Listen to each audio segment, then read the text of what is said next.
Ya, jadi sedikit Bang Handi saya ingin luruskan yang tadi ya. Di dalam Kejadian 49 nomor 10 diterangkan begini. Tongkat kerajaan tidak akan beranjak dari Yehuda ataupun lambang pemerintahan dari antara kakinya sampai dia datang yang berhak atasnya, maka kepadanya akan takluk bangsa-bangsa. Jadi orang yang berhak kemudian mengambil kerajaan Yehuda itu adalah orang yang mampu menaklukkan bangsa-bangsa. Sementara Pak Martin dan juga saudara Lamsen menerangkan ajaran kasih dia. Bagaimana mungkin kemudian mampu menaklukkan bangsa-bangsa kalau metode kasih seperti konsep mereka yang kemudian dijadikan sebagai acuan penilaian terhadap kebenaran.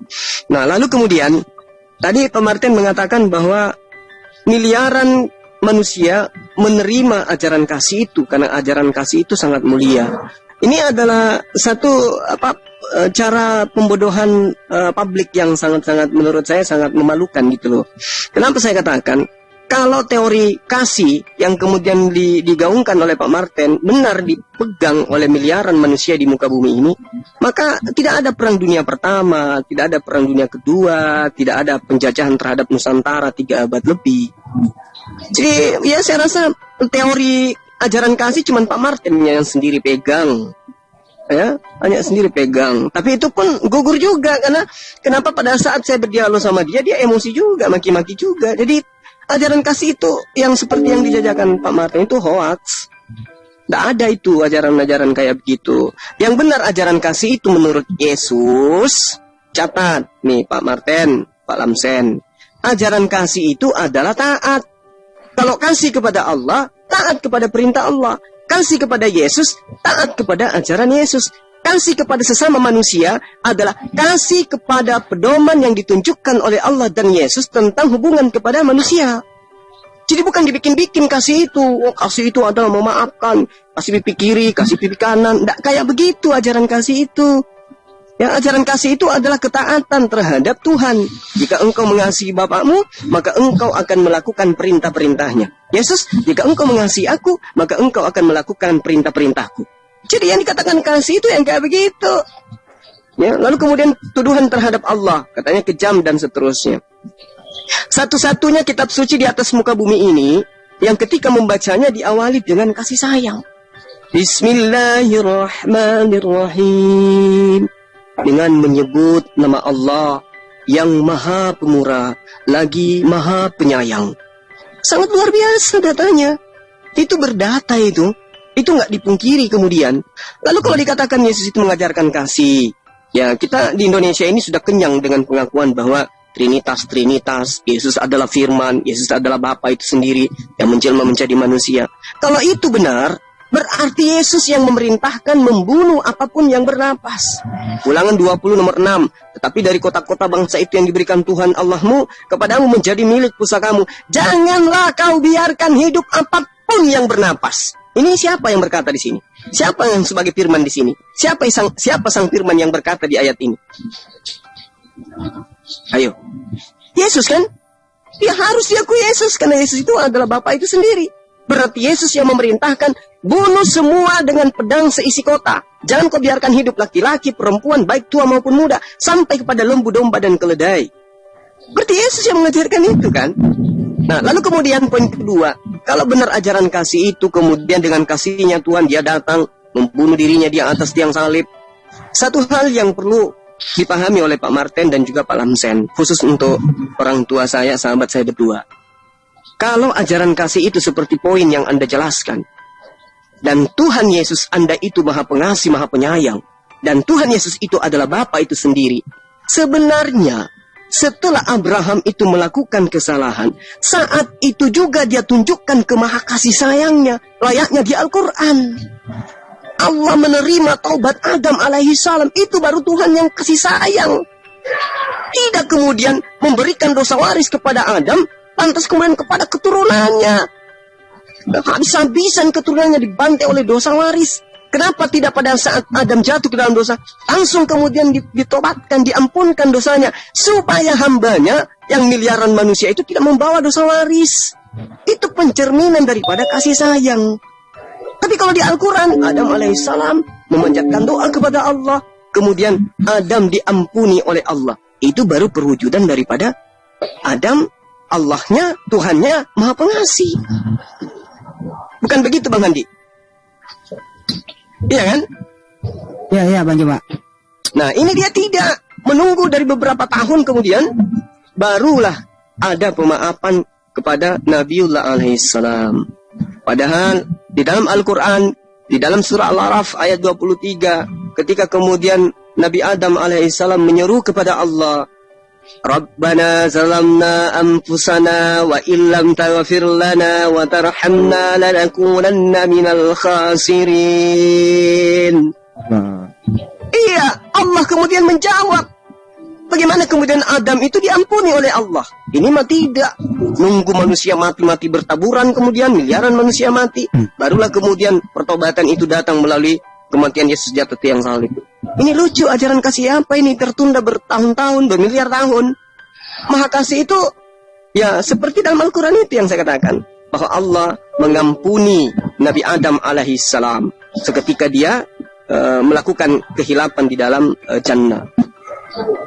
Jangan malah menunggu sampai ribuan tahun, miliaran tahun, baru kemudian turun di atas muka bumi, nuzul menjadi unyu-unyu, lalu kemudian dibunuh oleh manusia. Ini yang saya katakan bahwa ya ajaran kasihnya itu tidak sesuai dengan fakta yang ada di lapangan. Saya kira begitu Bang Handi untuk sementara. Mungkin ada yang ingin disampaikan oleh Bang Handi atau teman-teman. Waktu dan tempat silakan nih. Iya. Makasih Bang Joma. Sepertinya Bang Joma udah bisa menjadi moderator yang baik. Itu ada Ustadz Ahmad Wakid mau berbicara. Sepertinya silakan Bang Ustadz. Ya, assalamualaikum warahmatullahi wabarakatuh. Waalaikumsalam. Waalaikumsalam warahmatullahi wabarakatuh. Ya, jadi kalau saya baca beberapa literatur ya, memang sejarah pada waktu zamannya Yesus ini memang pada zaman itu negeri itu sangat-sangat miskin karena jajahan Romawi yang begitu kejam. Jadi kita harus bisa membedakan antara kasih yang dimaksud dengan orang-orang yang saat ini dan kasih pada waktu itu pemberian kepada fakir-fakir miskin. Sehingga kalau kita nggak salah di Bible itu ada beberapa kata-kata yang apabila kamu punya 2 baju maka berikanlah 1, kan begitu ya Bang Zuma ya? Ya. Nah, itu jadi penderitaan mereka itu sangat betul-betul sengsara betul itu. Orang-orang di zaman itu ya orang-orang Yahudi, terutama orang-orang yang ada di daerah Nazaret. Nah, mereka itu mau perjuangkan sebetulnya seperti apa yang terjadi pada Nabi Yahya ya, yang dibunuh oleh Herodes Herodes apa namanya? Arpata yang membunuh Yohanes Pembaptis. Itu kan karena tuntutan-tuntutan mereka untuk tidak membedakan antara kaum miskin ini, sehingga ada kata-kata bagaimana kita bisa makan satu meja dengan mereka, sementara posisi ekonomi yang begitu, kesenggangan ekonomi yang begitu besar jaraknya. Nah, perjuangan-perjuangan itu yang dituntut adalah kasih. Jadi maksud agama kasihnya itu ke situ, kepada fakir miskin itu. Kemudian untuk timbul kata-kata kasihnya musuhmu itu nanti dulu itu dari siapa? Kita tahu sejarah Paulus kayak apa. Kita mengerti semua. Paulus kan membunuh mereka. Sementara di sisi lain Paulus mengaku bahwa dia adalah murid Gemayel ya, Gamal Bre lah bahasa apa namanya, Gemayel kalau di sana dibilang dia. Ya. Dia murid Gemayel. Mana ada murid Gemayel dia melakukan pembunuhan kepada orang-orang lain? Tidak mungkin itu. Kalau dia betul-betul murid Gemayel, tidak mungkin dia akan melakukan pembunuhan kepada murid-murid Yesus. Jadi di situ ada kontradiktif di situ. Sementara di sisi lain dia mengatakan murid Gemayel. Nah, nanti kalau kita naik lagi kepada peristiwa Damaskus, makin runyam lagi itu. Nah, itu mungkin dari saya sedikit. Jadi beda ya, ada kasih yang di satu sisi itu adalah perekonomian yang diperjuangkan oleh Yesus.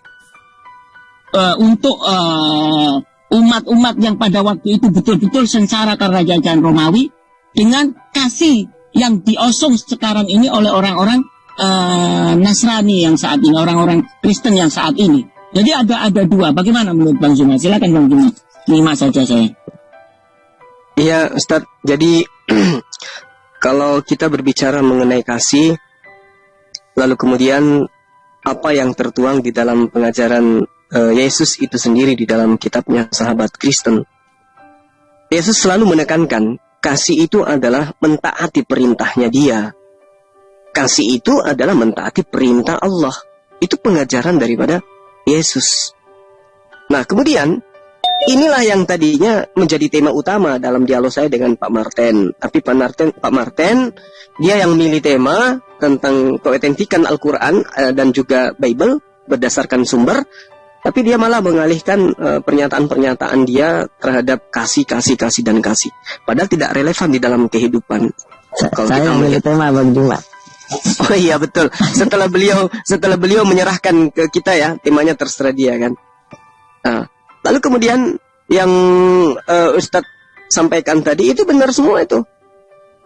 Bahwa yang diperjuangkan oleh Yesus itu adalah orang-orang yang tidak berdaya pada masa itu. Karena kenapa? Yerusalem pada masa itu dibawa jajahan daripada kekaisaran Romawi. Sehingga Yesus tampil sebagai kabar gembira, sebagai juru selamat bagi orang-orang fakir. Karena itulah diperintahkan ketika ada anak muda yang datang kepada dia ditanyai, "Wahai guru, perbuatan apa yang hendak saya lakukan supaya saya memperoleh hidup?" Dia diperintahkan, lakukan apa yang ada dalam hukum Taurat. Jangan membunuh, jangan menyembah ilah lain, dan seterusnya. Lalu orang kaya ini mengatakan, semua itu sudah aku lakukan. Nah, tinggal satu, kata Yesus berarti. Jual semua hartamu, berikan kepada orang miskin. Barulah kamu bisa datang kepada saya untuk menjadi pengikut. Jadi selalu Yesus itu mengajarkan ajaran kasih. Di dalam rangkaian petunjuk yang Yesus berikan kepada orang yang bertanya kepada dia tentang hidup yang kekal atau masuk ke dalam surga, tidak ada satupun yang berdasarkan pengajaran Paulus. Bahwa harus menyembah aku, harus mengimani aku adalah Tuhan. Aku terkutuk di atas tiang salib. Harus mengimani bahwa hukum Taurat, ketetapan Tuhan yang datang kepada Bani Israel itu adalah kutukan bagi manusia. Taurat adalah hukum sengat maut. Itu tidak ada Yesus ajarkan itu. Tidak ada sama sekali. Yesus mengajarkan apa, kemudian sahabat-sahabat Kristen mengaminkan apa. Makanya Yesus menekankan di dalam Yohanes 8:44 itu, iblislah itu yang menjadi bapakmu, dan kamu mau melakukan keinginan-keinginan bapakmu. Poinnya sangat jelas seperti itu, Ustaz. Saya kira saya dulu mau bertanya kepada kedua pembicara ini gitu ya. Bukan bertanya ya. Ini kita bukan mau mengalihkan, artinya kita ke Nabi Isa, bahwa di zaman Nabi Isa kan memang belum ada ajaran perang ya, kalau nggak salah ya, nggak ada ajaran perang, ajaran kasih kan begitu. Pertanyaan sekarang ini kan ada fenomena nih, menyerang ayat-ayat perang di Al-Quran malah minta dihapus begitu ya. Iya, ini sudah menjadi semakin melebar nih sekarang nih. Perlu kita luruskan mumpun ada dua narasumber nih. Bagaimana pendapatnya sih, kenapa sih Nabi Isa nggak diajarkan perang? Ya kenapa hanya Nabi terdahulu saja? Dan terakhir kepada Nabi Muhammad SAW. Dan ada apa fungsi? Apakah ayat perang ini memang dipakai untuk radikal di Indonesia? Ini harus dijawab dan diluruskan. Silakan Bang Joma dulu apa Ustaz Ahmad? Silakan. Silakan Bang Joma. Baik, makasih Ustaz. Ya, jadi gini Bang Handi, umat Islam itu adalah rahmat bagi semesta alam ini. Berdasarkan terhadap ilmu yang mereka punya, kitab yang mereka punya, Tuhan yang mereka punya, dan segala aspek yang kemudian dituangkan di dalam Al-Quran. In ahsantum li anfusikum wa in asa'tum falaha. Jadi sangat jelas itu, nggak ada keraguan di situ. Wa iza jaa wa'dul akhirati liyasu, ya, wujuhakum waliyadkhul masjida kama dakhalu awwala marrah waliyutabbiru ma alau tatsbira.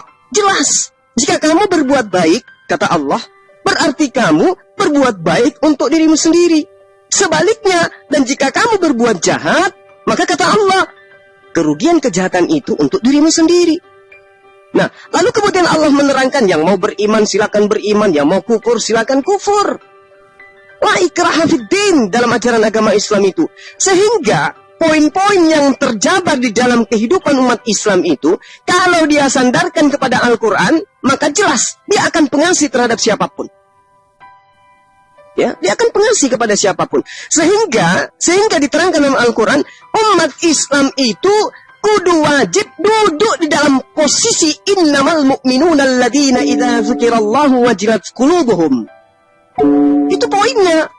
Jadi bagaimana mungkin kemudian ada kekerasan di dalam kehidupan umat Islam jika kemudian umat Islam itu mendudukkan hidup matinya dengan Al-Quran. Wa iza tuliyat 'alaihim ayatuhu zadatsum imana wa 'ala rabbihim yatawakkalun. Jadi kalau ada kemudian murtadin yang mengajarkan menghapus ayat-ayat suci Al-Quran yang katanya dijadikan sebagai dasar radikalisme, ini orang nggak cukup satu. Kalau dia makan, intisari daripada makanannya, saripati makanan yang dia makan itu nggak sampai ke bagian atas, jatuh ke bawah semua. Jadi yang ada di dalam pemikirannya ya hanya kebencian terhadap Al-Quran. Dulu sebelum dia murtad, belum ada orang Kristen yang berdiri dengan beraninya mengatakan itu terhadap Al-Quran. Gak ada. Karena sahabat-sahabat Kristen itu tahu bahwa umat Islam di dalam pengajaran agamanya, mereka pun yang Kristen tahu Islam itu adalah rahmat. Mereka tahu itu, cuman mereka nggak mau menerima Islam oleh karena hidayah belum dapat. Lalu kemudian mereka tidak kuat menjalankan syariat. Tapi yang satu ini si murtad, ya memang dia itu saya katakan dia nggak cukup satu. Kalau dia melihat bagaimana tentang data-data yang ada di dalam kitabnya, saya mau uji. Si Saifuddin Ibrahim ini saya mau minta ke pemerintah. Kalau dia datang, tolong hadapkan dengan saya. Kita buka data. Kitab mana yang kata membunuh dan perintah membunuh di dalamnya banyak? Al-Quran atau kitabnya? Saya mau diperhadapkan dengan Saifuddin Ibrahim. Kita duduk bersama, disaksikan oleh pemerintah dan aparat. Kita buka data Al-Quran dan juga kitabmu, perjanjian lama, perjanjian baru yang kau klaim sebagai kitabmu itu. Kita tunjukkan kata-kata perintah membunuh di dalamnya. Yang mana yang lebih banyak? Dan kedua, siapa yang kemudian paling sering ya merealisasikan perintah-perintah membunuh di dalam kitabnya itu? Islam datang ke Indonesia tidak ada berdasar terhadap dalil perintah membunuh. Islam merdeka betul tidak diperjuangkan 100% Islam. Tetapi 100% penjajah itu sudah pasti bukan Islam. Iya. Nah ini Bang Handi, jadi kalau misalnya ada perintah hapuskan 300 ayat. 300. Wah, gila itu. Kenapa? Karena di dalam datanya juga sangat jelas. Akan tetapi semua seteruku yang tidak suka aku menjadi rajanya, bawalah mereka kemari dan bunuhlah mereka di depan mataku. Ini harus dihapus ini. Hai, harus dihapus kalau memang itu harus terjadi. Tapi kita umat Islam mana mau mengganggu-gugat data kitabnya orang lain. Sederhana aja ya buat kita umat Islam, sederhana gini. Coba kita lihat. Sekarang ini kita berada pada posisi tanggal berapa ini Bang Handi? 21 ya Bang Handi ya? 21 Maret 2022. Gereja-gereja peninggalan penjajah masih berdiri dengan kokoh dan bahkan dilestarikan, Pak. Dilestarikan. Bagaimana kemudian ketika rakyat Indonesia berhasil menerima ya kemenangan dengan mengusir penjajah? Apakah kemudian Al-Quran tidak dijadikan sebagai referensi di dalam mengusir penjajah? Dijadikan, Pak. Pelarangan di dalam Al-Quran, jangan kau merusak rumah ibadah mereka. Jangan kau mencaci maki sembahan-sembahan mereka. Itu yang kemudian dijadikan sebagai landasan dalam mengusir penjajah. Di kantor saya, itu jaraknya 200 meter. Itu ada gereja peninggalan Belanda. Cantik. Diawasin setiap saat, dibersihkan setiap saat. Ya, tukang-tukang bersih jalanan itu orang Muslim semua. Mereka membersihkan, tidak pilih kasih. Wah, ini gereja, jangan disapu. Tidak, Pak. Dijaga dengan begitu indahnya. Nah, coba kita bayangkan kalau kebalik. Yang menjadikan Nusantara ini adalah tentara-tentara Arab. Tentara-tentara Islam. Begitu orang-orang non-Islam mengusir penjajah-penjajah yang sudah 300 tahun namanya membunuh, membuat wanita janda, anak-anak menjadi yatim di Nusantara ini. Apa kira-kira kita ini yang minoritas sebagai pengikut para penjajah masih bisa menghirup udara segar? Tidak. Itu saya yakinkan tidak. Kenapa? Coba kita lihat Islam di negara-negara minoritas. Bagaimana Islam minoritas di sana? Oh, masih segar di ingatan kita dan penglihatan kita. India, Islam di sana dihabisin. Di Cina. Coba, di mana-mana Islam itu. Bagaimana kemudian sekiranya tentara Irak, tentara Iran, tentara Palestina, Arab Saudi datang 300 tahun lamanya menjajah di negara ini dengan paksa mendirikan rumah-rumah ibadah. Begitu tentara-tentara Islam diusir oleh orang-orang yang non-Muslim dari Nusantara ini, kira-kira kita pengikutnya ini masih bisa hidup tenang nggak nih? Sepertinya nggak mungkin. Nggak mungkin, saya yakinkan itu nggak mungkin. Tapi coba kita lihat, begitu tentara ini diusir, diantar ke pelabuhan, naik dia ke kapalnya, pulang ke negaranya, yang tadinya ikut menjadi mata-matanya mereka, menjadi pemuas nafsunya mereka, menjadi penjaga kebunnya mereka, menjadi penjaga pabriknya mereka, bahkan menjadi penjaga gereja mereka. Kita rangkul, kita duduk bersama. Bahkan ada di antara mereka yang nyata-nyata pada saat penjajahan dia adalah otak daripada mata-mata, diangkat sebagai pemerintah, Pak. Sebagai ketua RT, ante-antenya, ya betul. Itulah indahnya Islam. Coba, peninggalan penjajah masih ada di tengah-tengah kita. Bukti bahwa Islam itu rahmatan lil alamin. Sulawesi Selatan, pejuangnya Islam. Sulawesi Barat Islam, Sulawesi Tengah Islam. Ya, di mana? Kalimantan Islam. Di mana lagi? Aceh Islam. Sumatera Islam, Jawa Islam, semua Islam, Pak. Adalah sahabat-sahabat kita yang dari keturunan pahlawan. Tapi mayoritas penduduk negara Republik Indonesia itu adalah keturunan daripada pahlawan. Paham itu? Dan kalau saya boleh bilang, ya antum keturunan dari mana? Jadi janganlah menginstruksikan Al-Quran ini dihapus 300 ayat. Nyakit kali itu, menyakitin kali hati kami. Seakan-akan Al-Quran itu menjadikan Anda itu sebagai orang yang menjadi korban selama ini. Faktanya yang korbankan kami gitu loh. Dari segi agama keyakinan, kami yang jadi korban. Pertama, kalian katakan Tuhan kami punya anak. Kedua, kau katakan Rasul kami itu, kau ambil kata Rasul itu, kau dudukkan kepada orang yang mengawali karirnya dengan cara membunuh murid-murid Nabi. Semua data dalam Al-Quran yang memiliki kedudukan penting, sakral di dalam iman kami. Kamu ambil, kamu comot, masukkan ke dalam kitabmu dan kau rendahkan tabiatnya di dalam. Ini penghinaan. Allah punya anak apa? Katanya Yesus itu adalah anak Allah. Kenapa kau tidak menyebutkan anak Theos? Kenapa harus Allah? Coba. Ya. Ini nyakitin gitu loh Bang Andi. Jadi orang yang memerintahkan kemudian menghapuskan 300 ayat Al-Quran, tolong nanti diperhadapkan dengan kita ya, kristolog, kita uraikan perintah-perintah membunuh yang jauh lebih banyak. Kalau ajaran kasih, perintah kasihi musuhmu, kalau saya tidak salah, tidak sampai cukup 5 ayat itu dalam kitab mereka. Kasihilah kasih, tidak cukup sampai angka 5. Ya. Tapi kalau perintah membunuh, Pak, Anda mau berapa? Saya kasih 5 karung. Sekira begitu, Bang Handi. Makasih. Ya, satu lagi, Pak. Bagaimana peran santri, bagaimana peran ulama yang menurut Saifuddin Ibrahim nih, bahwa pesantren-pesantren itulah pusatnya radikalisme dan terorisme. Bagaimana peran santri, peran ulama dalam mengisi kemerdekaan, memperjuangkan, dan sampai sekarang ini. Silakan Pak. Ya, makasih Bang Handi. Jadi berbicara mengenai santri dalam hal ini pondok pesantren. Inilah ya, kelihatan sekali orang ini ingin merusak tatanan keharmonisan beragama di negara kita. Nah ada itu orang Kristen berani-berani kemudian tampil menghujat pesantren, menghina Al-Quran dan seterusnya. Nggak ada. Paham betul saya. Saya punya saudara angkat orang Kristen, masih beragama Kristen hari ini. Ya, mereka tidak pernah kemudian menyinggung hal-hal kayak begini. Tapi si Saifuddin ini kok gila bener orangnya ya.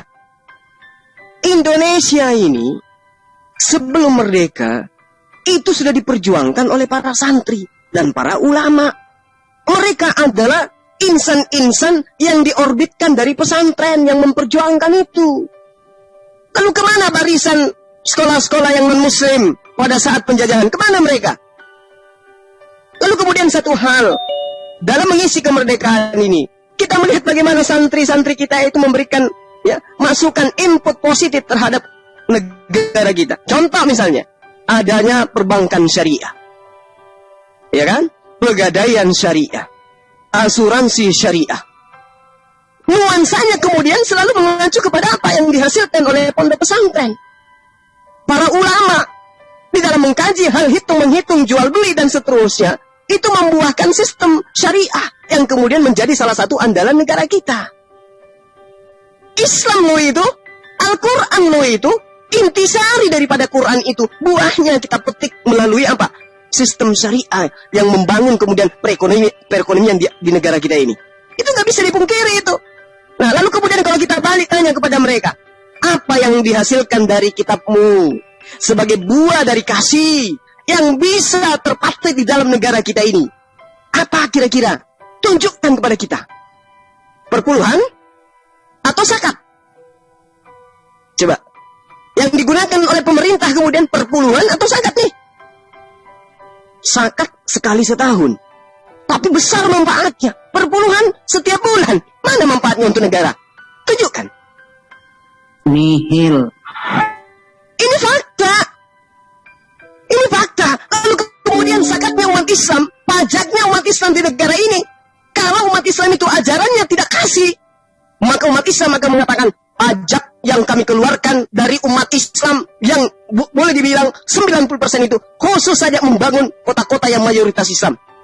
Yang kota-kota yang mayoritas Kristen itu jangan difungsikan di sana. Biarkan mereka menggunakan pajak mereka masing-masing. Tapi itu tidak terjadi.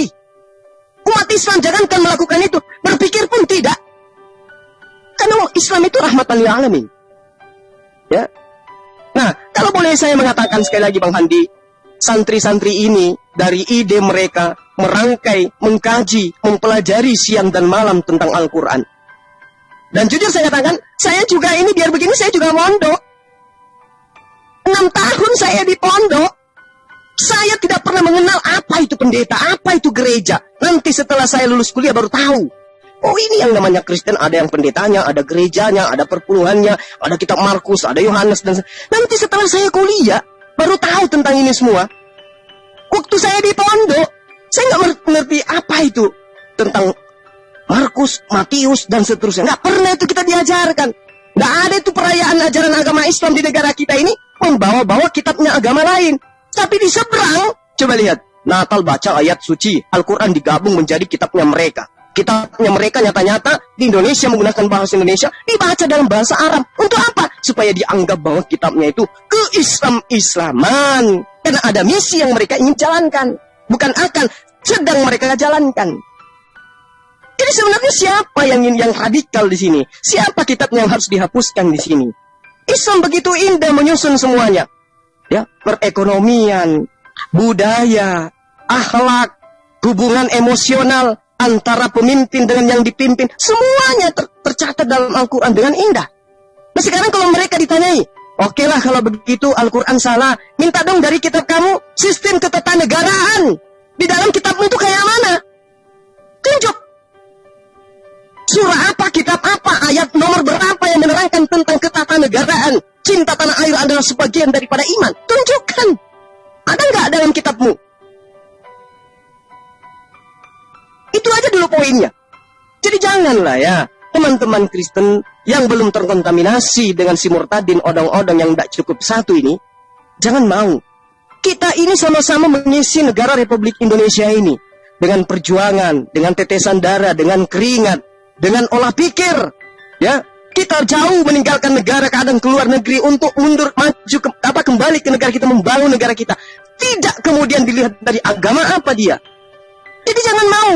Kalau kami para kristologi kemudian muncul, berdialog, mengkaji, menelaah tentang perbandingan agama, itu biasa. Supaya kita saling kenal satu sama lain. Supaya kita saling memahami satu sama lain. Supaya teman-teman Kristen memberikan edukasi terhadap jemaahnya. Kami pun demikian memberikan edukasi terhadap jemaah Islam. Bukan kemudian kami mengajak, wahai umat Islam, dengarkan, ini si fulan, ayo asap orang kalian, kita akan melakukan. Tidak ada itu. Kami hanya membentengi iman kami. Supaya orang-orang yang senantiasa dari lorong ke lorong, siang malam, membawa Indomie, membawa tabloid-tabloid, itu kita hindarkan dari generasi muda kita. Itu yang terjadi, wahai Saifuddin Abraham. Kami tidak pernah itu membungkus Bible, ayat-ayat Bible dengan menggunakan bahasa Arab demi untuk mengukuhkan keislaman kami. Tidak. Tapi sebaliknya, ya, sampul bukunya berbicara mengenai Islam, isinya ayat data-data dari kitab kalian. Ini apa namanya ini? Ini yang dikatakan kasih gitu. Yang ditemukan di negara ini, kami mayoritas. Harusnya Al-Quran yang kemudian digunakan untuk membungkus Bible kalian untuk kami jajakan kepada orang-orang Kristen. Tapi apa yang terjadi? Kalian minoritas, kalian mengambil sampul Quran, sampulnya Islam, isinya ayat-ayat Bible. Kira enggak? Lalu kemudian coba lihat, tunjukkan kepada kami umat Islam satu ustadz yang berpura-pura menjadi misionaris Islam, ya. Lalu kemudian masuk ke dalam sekolah-sekolah teologi mengajarkan tentang Al-Quran. Tunjukkan kepada saya. Tapi apa yang terjadi sebaliknya? 2 pekan lalu, saya berdialog langsung dengan seorang misionaris. Dan itu disaksikan live. Namanya Pendeta Muhammad Yasin. Dia mengaku dengan mulutnya sendiri, menggunakan penampilan Islam, sebagai misionaris, masuk ke pesantren-pesantren, menjajakan Bible. Hai, apa mata kalian tuh nggak melihat gitu loh? Kuping kalian tuh sudah budak? Atau kalian lagi mempraktekkan semua pun yang faham la yarjiun? Mana ada ustadz dari kalangan kami umat Islam masuk ke sekolah-sekolah teologi menjajakan Al-Quran dengan menggunakan bahasa Yunani? Yang ada adalah dari kalian masuk ke pesantren-pesantren menggunakan bahasa Ibrani, menggunakan kitab kalian dengan menggunakan bahasa Arab. Untuk kemudian melucuti orang-orang, anak-anak yang sudah punya agama. Ini gila, men. Hapuskan 300 ayat. Negara ini tidak aman, nenekmu kiper. Kita aman-aman saja selama ini. Ya, saya ketika berjalan dengan sahabat saya orang Kristen, begitu mau sholat Jumat, Dinda, mampir dulu ibadah ya. Sholat Jumat ya. Oh iya Kanda, saya diantar ke masjid ibadah. Dia nongkrong ngopi di samping masjid. Itu yang terjadi dalam kehidupan kami. Padahal saya ini Kristonolog loh. Saya menyumbangkan umur saya untuk berdebat tentang lintas agama. Tapi dalam kehidupan nyata saya, sahabat-sahabat Kristen saya minta tolong tak kasih, minta bantuan saya bantu, minta nasihat saya nasihatin, minta petunjuk tak kasih petunjuk, minta tulus juga tak kasih tulus. Tak ada kebencian. Semata-mata kita tampil di YouTube ini hanya untuk memberikan edukasi orang yang beragama tetap dengan agamanya, orang yang punya iman tetap dengan imannya. Tetapi landasan kemudian yang kami lakukan adalah silakan Anda memilih apa yang kemudian Anda anggap benar. Al-Quran menjadi pedoman kami. In ahsantum li anfusikum wa in asa'tum falaha. Yang mau berbuat baik pasti diterima kebaikannya, yang jahat pasti terima kejahatannya. Orang semua sudah punya agama. Jangan lagi diajarkan agar kitabnya orang itu dihapuskan ayat-ayatnya. Supaya kamu memetik orang murtad. 1 murtad entah berapa pulusnya, 5 murtad entah berapa pulusnya. Kalau di Islam itu nggak kenal yang kayak begitu. Ya, sekira begitu Bang Handi. Panjang lebar saya menerangkan ini. Paling tidak, ya mudah-mudahan Saifuddin yang menyebut nama saya dengan sebutan Sontoloyo, saya katakan Anda Sontotolol, loyo kaum. Oh ada ilmu, tidak memahami Quran, tidak memahami kitab Anda juga. Ya, ngatakan Zuma itu Sontoloyo, tangkap dia, nenekmu kiper. Dikiranya kita takut. Sekira begitu Bang Handi ya. Mudah-mudahan beliau ini, Saifuddin ini, saya akrab dengan anaknya beliau. Saya dengan Saddam kami sering chatting ya, anak beliau itu. Jadi kalau misalnya beliau masih nantinya selamat panjang umur masuk ke negara kita ini, karena dulu sudah sering di Facebook, ayo mari kita dialog baik-baik, nggak mau dia. Di WA malah dia nanya saya begini, Suki apa sih yang mana? Semua yang mana, maaf saya tidak kenal. Lalu kemudian saya diblokir. Dengarkan itu Saifuddin Abraham. Sekarang giliran kau ketakutan, kau sebut juga nama saya. Tadinya kau bilang kau tidak kenal saya. Ayo bang, kita dialog. Saya Zulkifli Abbas. Yang mana? Saya tidak kenal. Saya yang dipanggil Bang Suma. Oh maaf, saya tidak kenal Anda. Saya diblokir. Giliran sekarang, tangkap juga si Suma, si Sontoloyo itu. Nenekmu kiper lah kau. Saya kira begitu Bang Andi. Ya. Mohon maaf, Ustadz Ahmad, saya terlalu panjang ya. Ini harus saya sampaikan kepada teman-teman di luar sana, karena baru-baru ini saya sampaikan, baru-baru ini ada dari umat Islam di bawah 16 tahun itu dimurtadkan lagi. Dan kita sementara cari pelakunya. Iya, saya dengar itu. Iya. Oke, makasih semuanya. Assalamualaikum warahmatullahi wabarakatuh. Waalaikumsalam warahmatullahi wabarakatuh. Hello, ya. Kita kembali ke Ustaz Wakid dulu. Ustaz Ahmad Wakid, silakan Pak Iya. Ustaz. Jadi saya ingin menambah sedikit apa yang disampaikan Bang Zuma Ustaz Yuma tadi itu yang begitu menggebu-gebu ya. Itu saya ingat ada namanya Snok Hordaya itu. Itu orang Belanda. Dia bukan cuma menipu di Indonesia loh. Itu sampai ke negara-negara Arab itu. Dia masuk Mesir, dia bisa masuk ke Mekah, dia bagaimana dia mencari ilmu untuk menghancurkan Islam di Maroko. Jadi sebenarnya apa yang dikatakan Ustaz Zuma tadi itu, yang agama kasih ini yang mana sih? Kita atau mereka? Jadi saya sendiri bingung ya, padahal ayat-ayat Al-Quran yang dicuplik sama dia itu pertama sepotong-sepotong dan ayat-ayat tentang perang. Dan dia tidak tahu ayat-ayat selanjutnya. Bagaimana ayat-ayat itu bercerita tentang pengampunan dalam peperangan itu. Itu tidak disentuh sama sekali. Jadi kemarin kan kita sempat live sama Ustadz Solehin itu. Saya berkesimpulan bahwa orang ini sebenarnya Saifuddin Abraham ini, dia justru tidak mengerti Islam dia. Kalau dia mengatakan bahwa di dalam ayat Al-Quran banyak ayat-ayat tentang terorisme, itu saya pikir dia betul-betul nggak ngerti. Jadi dari situ kelihatan sekali. Justru sebaliknya, di dalam Al-Quran banyak ayat-ayat yang kasih.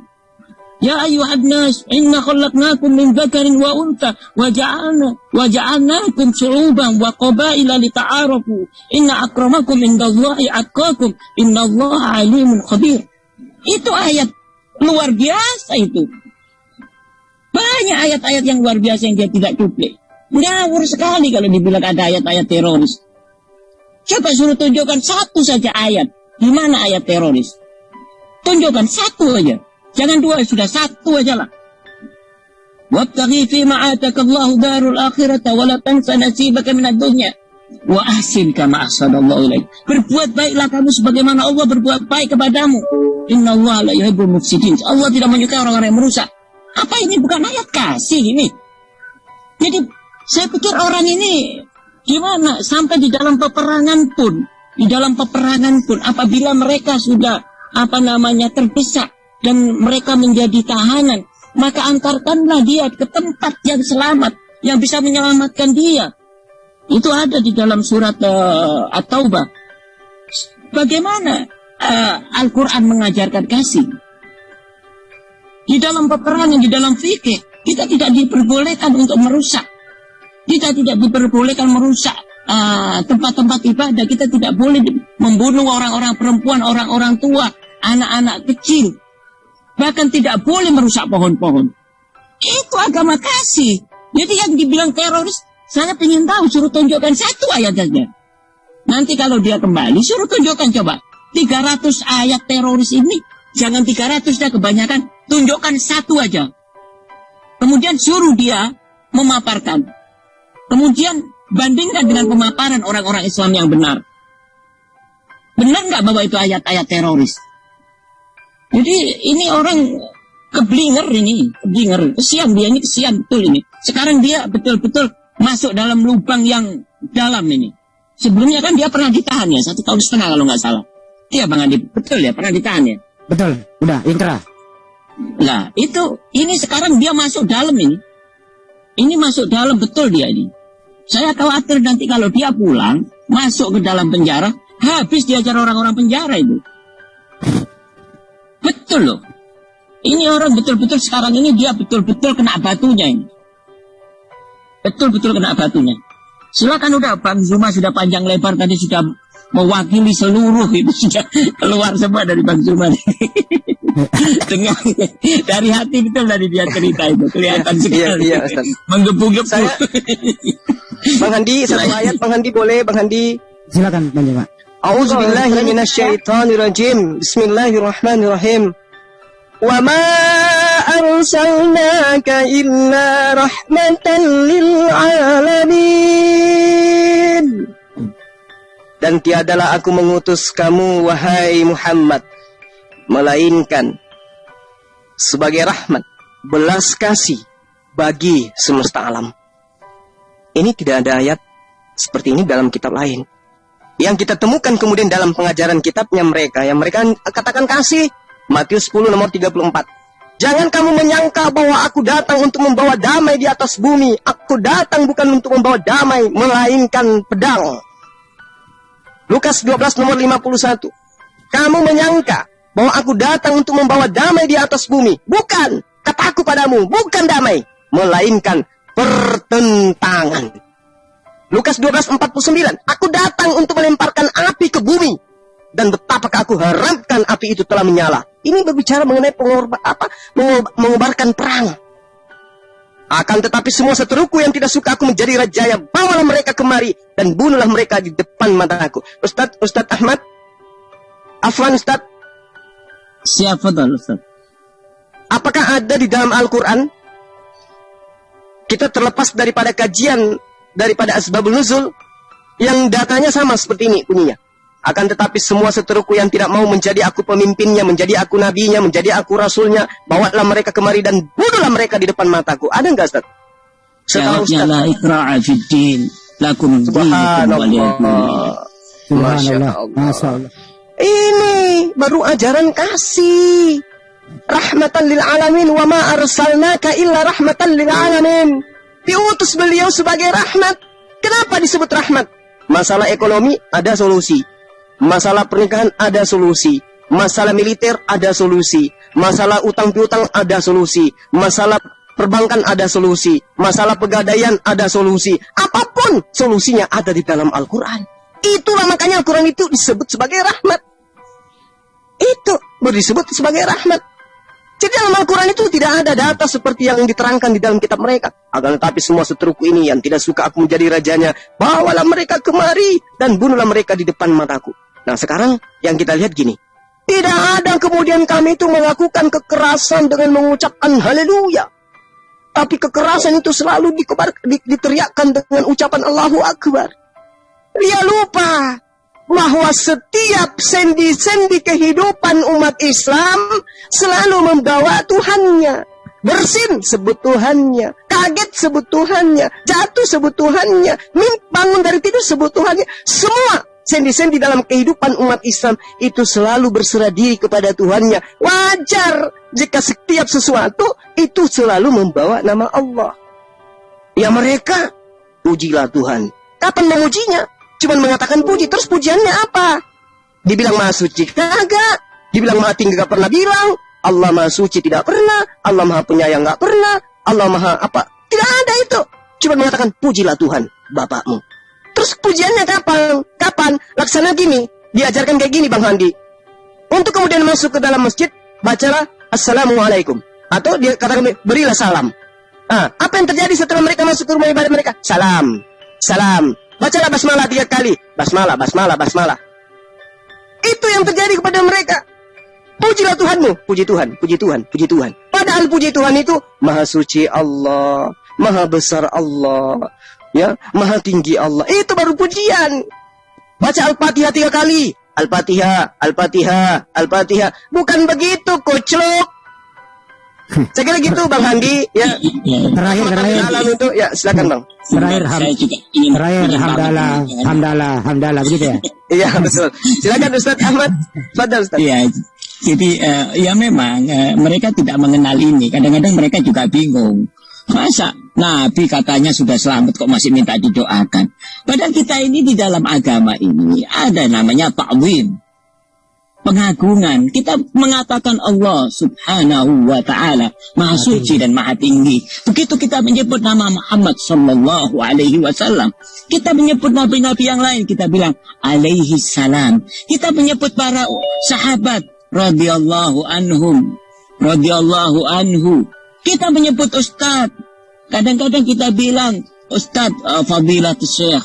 Jadi ada ta'zim di situ. Yang ini mereka nggak kenal. Jadi mereka bingung kadang-kadang. Saya kadang-kadang dengarkan diskusi. Coba tunjukkan di mana di dalam Al-Quran Rasulullah itu sunat. Loh, ini orang kita ini umat Islam ini berpegang, katanya Rasulullah, ini taraktu fikum amren, faman tamassaktu bihi ma lan tudillu ba'dihi abada. Kitabullah wa sunnati. Saya ini meninggalkan kepada kamu dua ajaran yang tidak bisa kamu pisahkan itu. Satu, kitabullah. Kalau kamu tidak dapat di kitabullah, sunnati. Yang sekarang ulama mengatakan hadis-hadis kumpulan-kumpulan. Jadi kalau kita dicecar di dalam Al-Quran tidak ada, pasti ada di sunnah, ada di hadis. Kalaupun tidak bisa, kita masih punya. Fikih mengajarkan kita bisa kias. Kita punya ijma' ulama. Jadi mereka nggak punya itu. Jadi kalau Anda bilang, coba tunjukkan di Bible, dia nggak punya alternatif lain. Jadi kita kadang-kadang dibingungkan oleh pemikiran mereka itu seperti menggambarkan kita itu seperti mereka. Nah itu Bang Zuma, kadang-kadang kita banyak. Kayak kok bisa lihat di YouTube, kebetulan nggak tahu siapa yang diskusi tadi itu. Di mana ada apa namanya Nabi sunat. La haula wala quwata illa. Coba tunjukkan di ayat Al-Quran. Ini orang nggak mengenal hadis. Dari mana? Ya itulah kira-kira begitu Bang Zuma. Sudah ini sudah sampai rumah ini Bang Zuma, saya sudah mulai dari dengerin dari tadi Pak Lamsen sampai ada pendeta tadi itu mulai dari Jombang sampai Malang saya ini. Iya, jadi sekedar ini Ustadz, di dalam Yesaya 57:15, Yesaya 5 nomor 16 itu Allah disebut dengan sebutan Subhanahu wa Ta'ala, Maha Suci, Maha Tinggi. Jadi penyebutan gelar kepada Allah itu sudah ada dari sejak perjanjian lama, itu sudah ada. Tapi mereka pungkiri, mereka nggak mau gunakan itu. Mereka tahu. Iya, malah macam mengolok-olok. Iya benar. Yesaya 57:15, akulah Allah yang Maha Tinggi dan Maha Suci. Itu sudah sangat jelas itu. Mereka nggak menggunakan ya. Jadi aja diajarannya tapi tidak digunakan, itu masalahnya. Yang mereka Paulus luar biasa. Iya. Makanya itu menggenapi nubuatan ini Ustaz. Matius 23 nomor 15. Celakalah engkau wahai ahli kitab, orang-orang Farisi, orang munafik, engkau menjelajahi daratan, engkau menyeberangi lautan untuk mentobatkan orang masuk ke agamamu, lalu kemudian menjadikan mereka yang bertobat itu orang neraka dan 2 kali lebih jahat daripada engkau. Mereka yang menggenapi itu Ustaz. Baik. Karena Islam tidak berasal daripada pengajaran ahli kitab orang-orang Farisi. Islam berasal dari Bani Ismail dan sahabat-sahabat Rasul Muhammad SAW yang tidak pernah terkontaminasi dengan ahli kitab sebelum Islam itu diajarkan baginda Rasul Muhammad SAW. Satu-satunya agama yang mengakui dirinya sebagai perpanjangan tangan, tongkat estafet pengajaran ahli kitab hanya agama bla bla bla bla. Saya nggak kuat untuk menyebutnya. Jangan Demikian. Ya.